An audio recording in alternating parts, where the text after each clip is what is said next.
আমার মতো একজন মানুষকে কি কখনো ব্লগার বলা সাজে? আসলে আমি মোটেই ব্লগার না।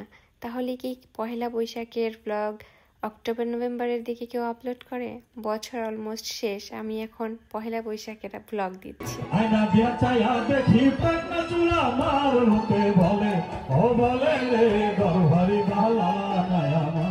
মায়ের একদার দুধের দাম কাঠিয়া গায়ের ছাম তাপস বানাইলে সুদ হবে।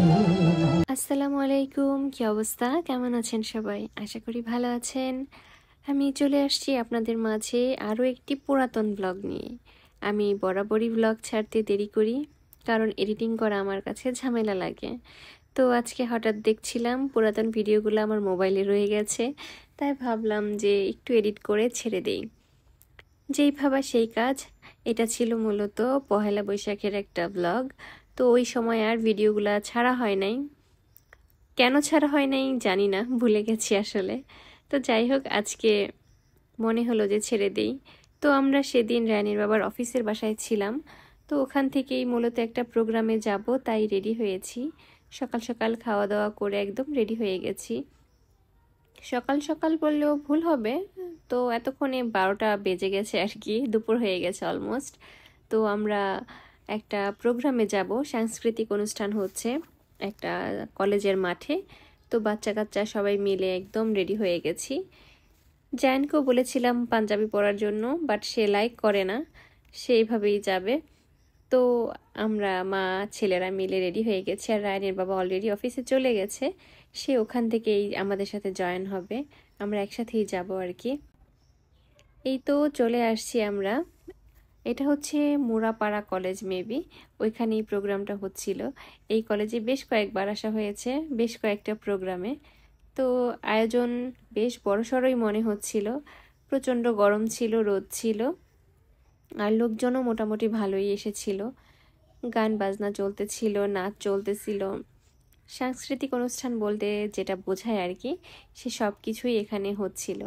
আসার পরপরই দেখি একটা নাচ চলতেছে, তো আমরা একটু বসলাম পাশে। তারপরে আমরা বাচ্চাদের নাচ গান এনজয় করতেছিলাম। তো সময়টা কিন্তু বেশ ভালো কেটেছে আমাদের।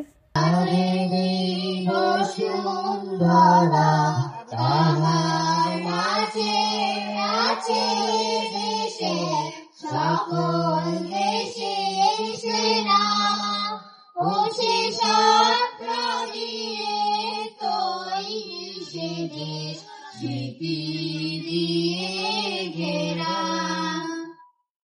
এমন দেশটি কোথাও খুঁজে পাবে না গো তুমি, সকল দেশের রানী সে দেশ আমার জন্মভূমি, সে যে আমার জন্মভূমি, সে যে আমার জন্মভূমি।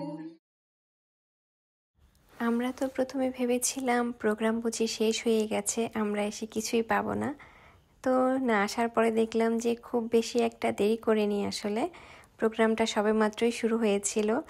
আসার পরপরই আমরা বেশ কিছু নৃত্য গান নাচ দেখতে পাচ্ছিলাম। খুবই মজা পেয়েছি, অনেক সুন্দর একটা সময় কেটেছে আমাদের সবার, অনেক এনজয় করেছি আমরা সেদিন। বাচ্চাগুলো বেশ প্রতিভাবান, অনেক সুন্দর নৃত্য পরিবেশনা করেছে। অনেক দিনের পরিশ্রম বোঝাই যাচ্ছে। সবাই সমবেত হয়ে একই রকম করে নাচা কিন্তু অনেক কঠিন কাজ।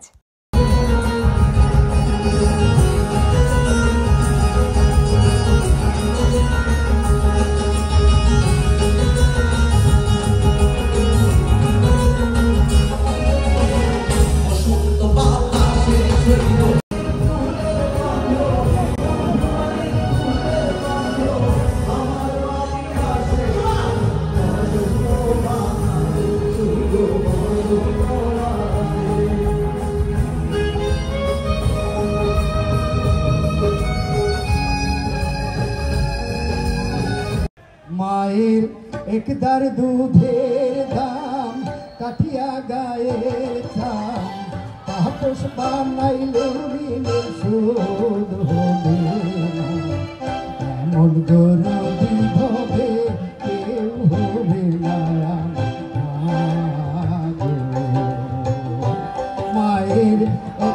দুধের দাম কাটিয়া গায়ের থাম আপোষ বানাইলে শোধ হবে এমন দরদি ভবে কেউ হবে না আমার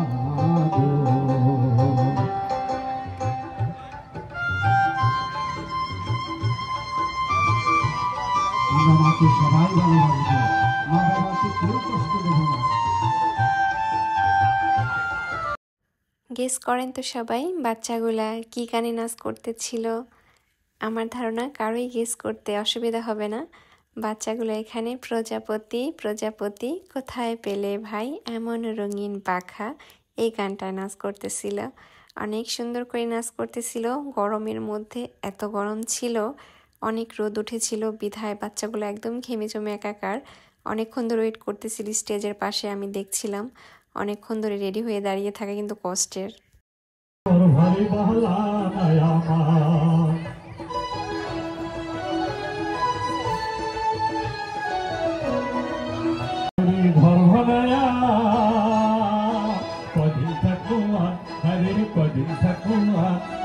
আয়না দিয়া চায়া দেখি আয়না দিয়া চায়া দেখি প্রেমা চূড়া মার লোকে বলে ও বলে রে গর্ভারি বালা নায়া লোকে বলে ও বলে রে গর্ভারি বালা নায়া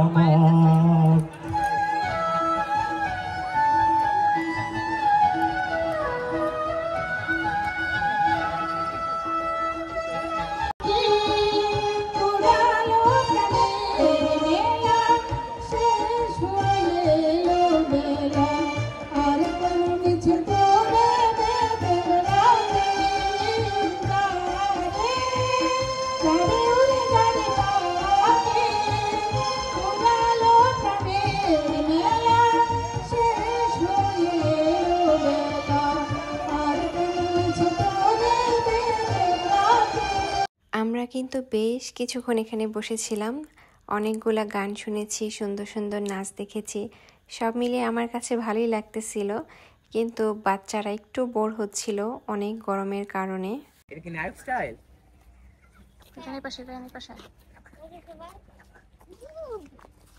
বলো সবাইকে নববর্ষের শুভেচ্ছা। সবাইকে নববর্ষের শুভেচ্ছা, হ্যাপি বেঙ্গলি নিউ ইয়ার। বাংলায় বলে দিতে 1432 সালের শুভেচ্ছা সবাইকে। সুন্দর এই জায়গাটা। তো প্রোগ্রাম শেষ করে আমরা রায়ানের বাবার অফিসে চলে আসছিলাম। এখানে লাঞ্চের আয়োজন করা হয়েছে, অনেক গেস্ট আসবে, সবাই মিলে একসাথে দুপুরে খাবার খাবে আর কি, বাংলা বছরের প্রথম দিন বলে কথা। তো এখানে সে আয়োজনই করা হয়েছে, সবার প্লেট একদম সুন্দর করে সাজিয়ে দেওয়া হয়েছে। এটা মূলত একটা কনফারেন্স রুম, তো এখানেই দুপুরে খাবারের আয়োজন করা হয়েছে। তো এই যে আমরা সবাই মিলে খাবার খাচ্ছি এখন। জায়ান নাকি হাত দিয়ে খাবে, তাই ওকে আমি হাত দিয়েই খাবার দিয়েছি। তো কয়েকদিন যাবত জায়ান হাত দিয়ে খাওয়া ট্রাই করতেছে, আমরা হেল্প করি আর কি পাশে থেকে। তো বাচ্চাদের তাড়াতাড়ি হাত দিয়ে খাওয়া শিখে যাওয়াই ভালো, তাই না? মন্দ না বিষয়টা। তো খাবারটা বেশ ভালো হয়েছিল, আমরা অনেক এনজয় করেছি। বাট গরমের মধ্যে পোলাও রোস্ট এসব আসলে খাওয়া যায় না, তারপরও আমরা সবাই মজা করেই খেয়েছি। এই তো রায়ান এদিকে খাচ্ছে আর অন্যান্য গেস্টরাও খাবার খাচ্ছে। আমি আসলে অত ভিডিও করি নাই খাওয়ার সময়, অল্প একটু ভিডিও করেছিলাম, সেটাই আপনাদের সাথে শেয়ার করলাম। দেন সন্ধ্যার দিকে আমরা আরেকটা প্রোগ্রামে গিয়েছিলাম। আসলে পহেলা বৈশাখে অনেক জায়গায় অনেক প্রোগ্রাম হয়, তো বিকেলে বের হওয়ার কথা ছিল, বিকালে এখানে মেলা বসেছিল, বাট আমাদের আস্তে আস্তে লেট হয়ে গেছে। মেলা অলরেডি শেষ হয়ে গেছে, বাট ভিতরে কনসার্টের মতো হচ্ছিল, গান হচ্ছিল আর কি। তো রায়ানের বাবা বলল চলো যাই একটু ঘুরে দেখে আসি এখনও কি হচ্ছে, তাই আমরা আসলাম। তো খুব সুন্দর জাঁকজমক অনুষ্ঠানই মনে হয় হয়েছে বিকেলবেলা।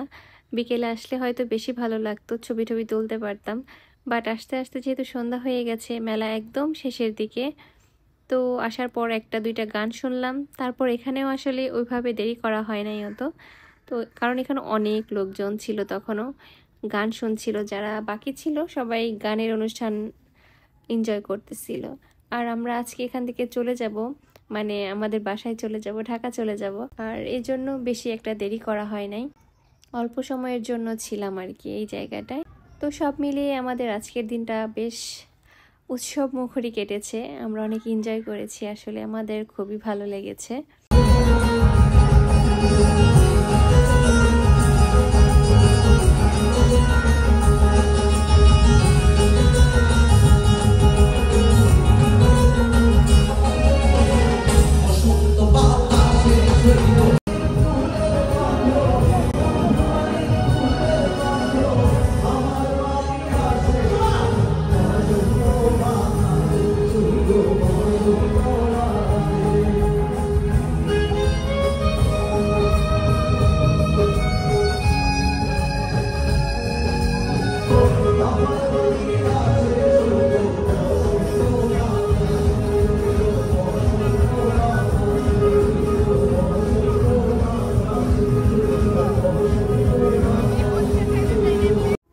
আসলে এরপর আর ওইভাবে দেরি করা হয় নাই।